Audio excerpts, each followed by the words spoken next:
Hi everybody, it's Mr. Vendetta again, and I'm here with video lesson number 7. Tonight we're going to do an art project. But before we do that, we're going to do a little bit of math. And so, first graders, I want you to remember back a couple weeks ago when I gave you a math activity about ice cream. And this is kind of what it looked like. The question was, how many ways can you arrange the scoops of ice cream on the cone? We had mint, strawberry, and chocolate. One on top, one in the middle, and one in the bottom. By moving the different scoops around, I wanted to know how many different ways you could arrange those scoops on the ice cream cone. And what we found out was there are 6 ways to arrange the scoops on the cone. Well, what does that have to do with art? And what does that have to do with our art project today? Well, I'm going to tell you right now. Today, we're going to be working with 3 pictures of 3 different objects.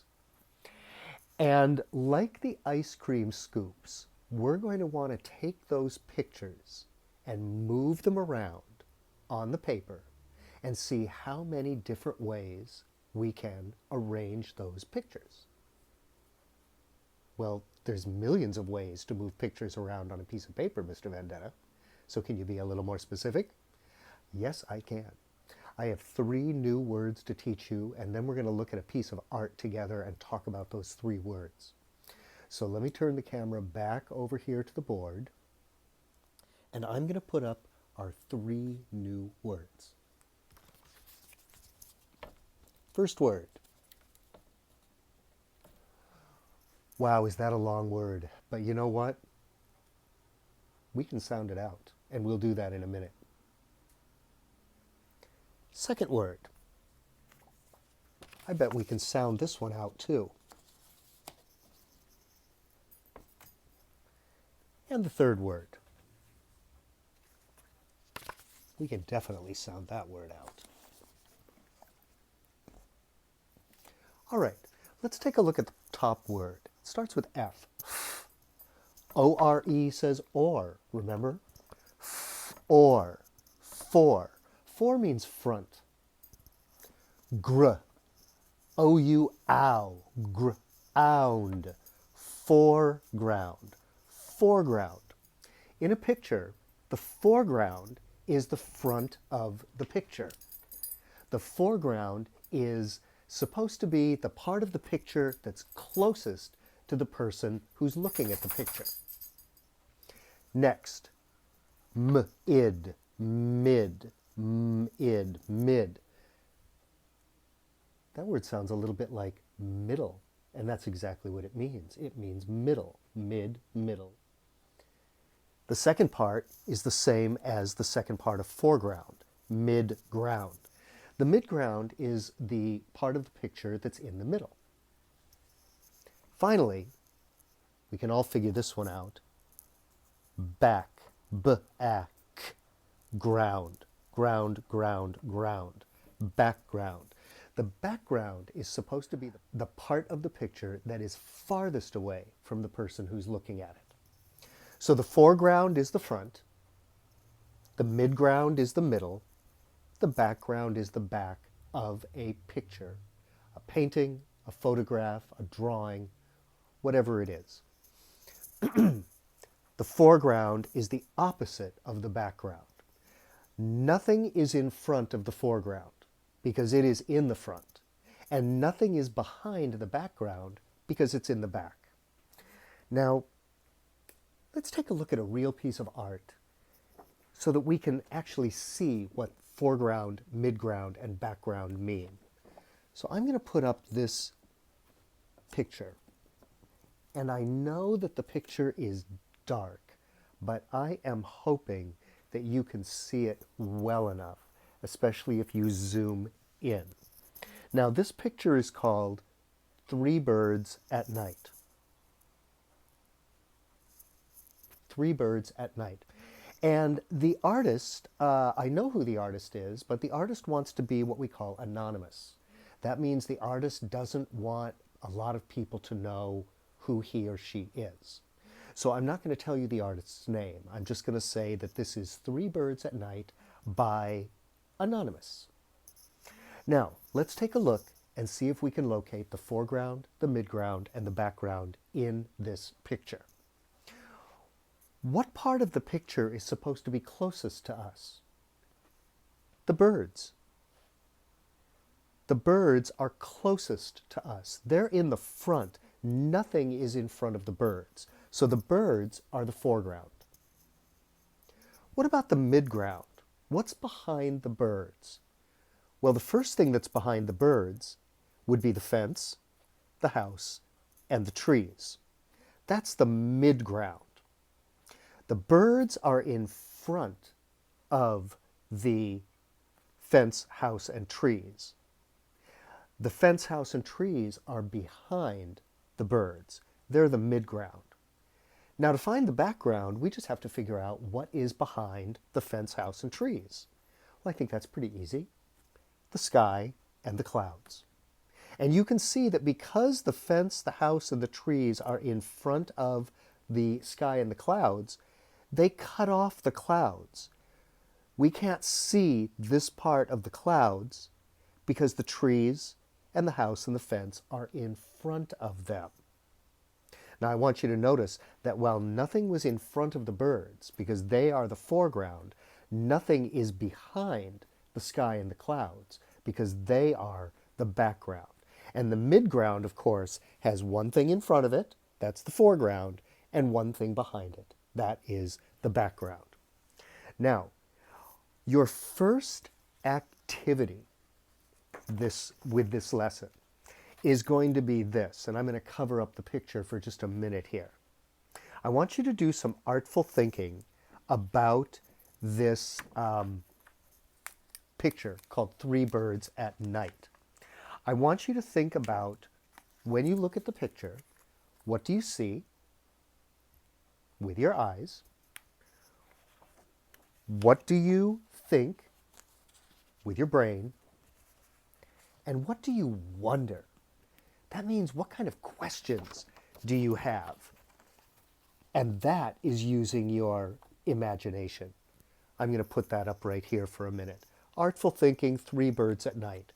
What do you see with your eyes? What do you think with your brain? What do you wonder with your imagination? And you could ask I wonder questions. I wonder why something happens. I wonder who. I wonder what, where, when, and how. Anything you're curious about, anything you have a question about the picture or about the artist, you would include that here. Now, the thinking part is something that you don't actually see. It's an idea that comes into your brain. So I can see three birds. I think they are flying fast to get home because it's nighttime. I think they might want to get home fast because the clouds are going to bring a rainstorm.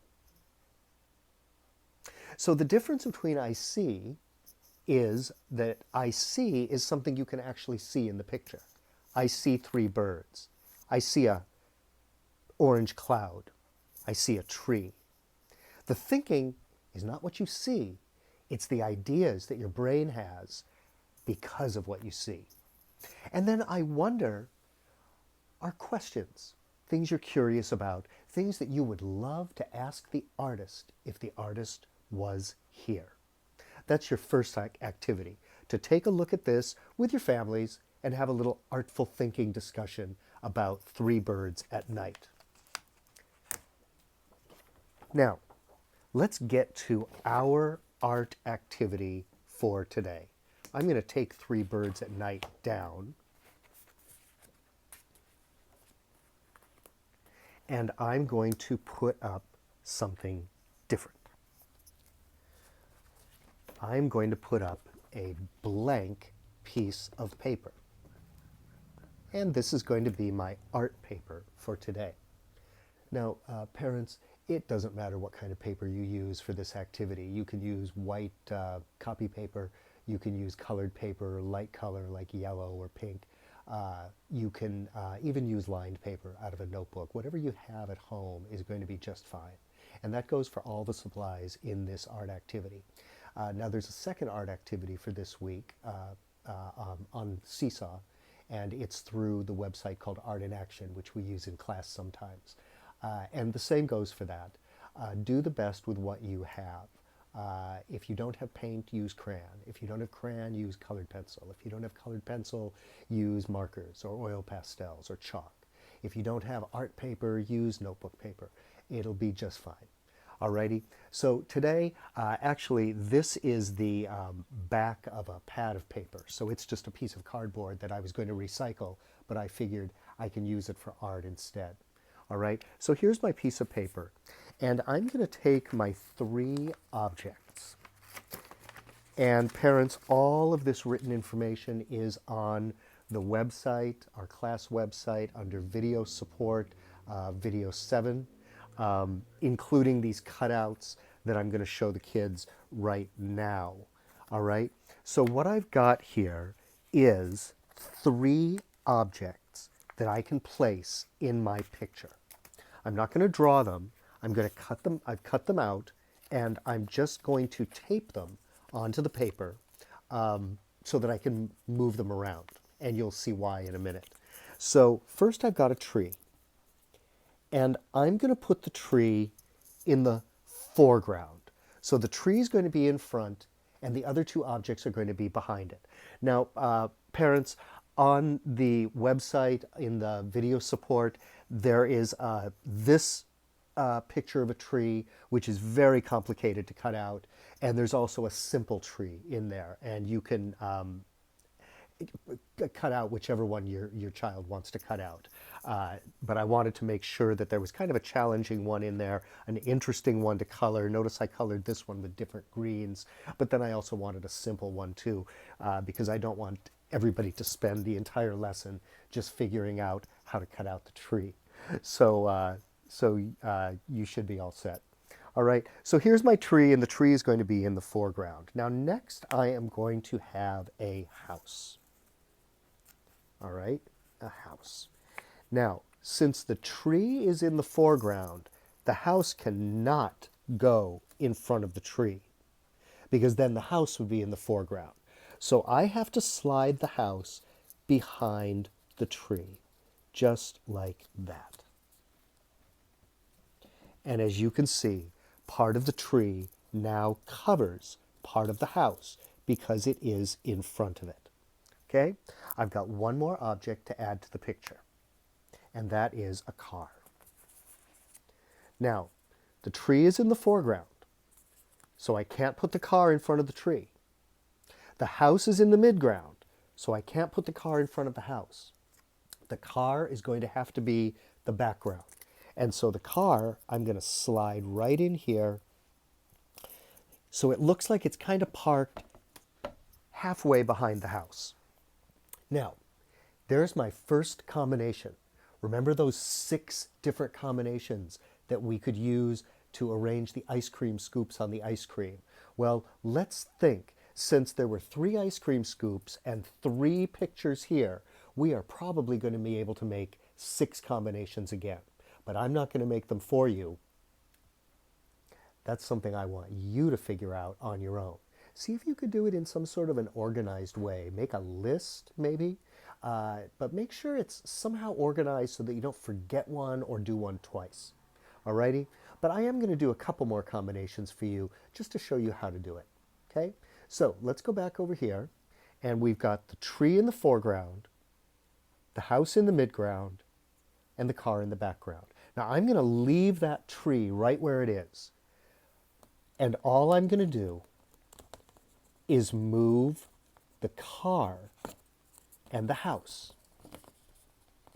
I am going to move the car so that the car is now in the midground. It looks like it's parked right behind the tree. And the house is now in the background because the house is now behind the car. You can see that the tree covers part of the car and the car covers part of the house. So I've made a different combination. I started with tree, house, car, And now I have tree, car, house. Now, there's no other way to do it with the tree in the foreground. So the next combination, the tree is going to have to move to the midground or the background, and somebody else is going to have to move to the foreground. Remember, I think you will be able to find 6 different ways to arrange these 3 pictures, these 3 objects, in a foreground, midground, and background. And I just want you to figure out what they are. That's our little math connection to tonight's art activity. Because math and art can be a lot of fun. And in a couple of weeks, we're going to meet a guy who combined math and art in almost every painting that he did. And he made some really cool stuff. His name is Sol LeWitt, S-O-L, and his last name is L-E-W-I-T-T, if you want to look him up on Google. But we are going to be learning about him in a few weeks. Alrighty, back to our picture. Okay, so your assignment is to move these around and find all 6 different combinations of putting the objects into the foreground, midground, and background. Okay? Now, let me think of what else I want you to do. Because this is kind of an art activity and a math activity, but it's not really very creative because you're just moving things around. Making a collage is moving things around, but you're not really making a collage either. So let's see, what can we do to jazz this up a little bit? All right, I'm going to take this one down. Okay, and I'm going to put up your assignment,